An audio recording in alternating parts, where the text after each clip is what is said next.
Tural Yadullaoğlu Eyyubov. Görək kimdir Tural? Tural Yadullaoğlu Eyyubov 1992-ci il iyunun 2-də Kürdəmir rayonunun Mollakənd kəndində anadan olmuşdur. 1993-cü ilin iyunundan Eyyubovlar ailəsi Rusiyaya köçüb.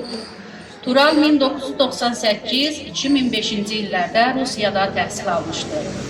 2005-2009-cu illərdə isə Nəsimi rayonunda 240 nömrəli tam orta məktəbdə təhsilini davam etdirmişdir.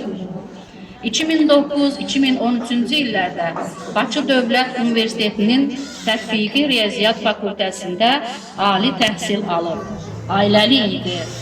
Tural Eyyubov 2013-2014-cü illərdə Azərbaycan Silahlı Qüvvələrinin sırasında müddətli həqiqi hərbi xidmətdə olmuş, həqiqi hərbi xidmətini başa vurduqdan sonra isə 2014-2015-ci illərdə Azərbaycan ordusunun sıralarında müddətindən artıb, həqiqi hərbi xidmətdə olub və leytenant hərbi rütbəsi almışdır.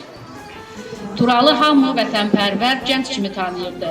O bunu öz davranışları ilə sübut etmişdi.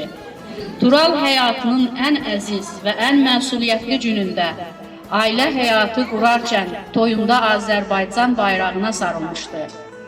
Azərbaycan ordusunun leytenantı Tural Eyyubov 2020-ci il sentyabrın 27-sində ərazi bütövlüyümüzün bərpası, işğal altındakı torpaqların azad edilməsi üçün başlanan Vətən müharibəsi zamanı leytenant Tural Eyyubov şəxsi igidlik göstərib. Füzulinin və Xocavəndin azadlığı uğrunda gedən döyüşlərdə savaşıb. Tural Eyyubov oktyabrın 25-də Füzuli döyüşləri zamanı qəhrəmancasına şəhid olub. Allah rəhmət eləsin. Şəhid leytenant Kürdəmir rayonunda dəfn edilib. Toyunda Azərbaycan bayrağına sarılan şəhid leytenant əbədi dünyaya da dövlət bayrağına sarılmış halda köç etdi.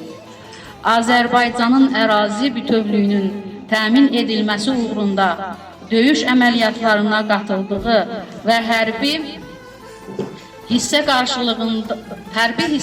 qarşısında qoyulmuş tapşırıqların icrası zamanı vəzifə borcunu şərəflə yerinə yetirdiyi üçün Azərbaycan Prezidenti İlham Əliyev 15 dekabr 2020-ci il tarixli sərəncamına əsasən Tural Eyyubovun ölümündən sonra vətən uğrunda Xocavəndin azad olunmasına görə, Füzulinin azad olunmasına görə və Şuşanın azad olunmasına görə medalları ilə təltif edilmişdir.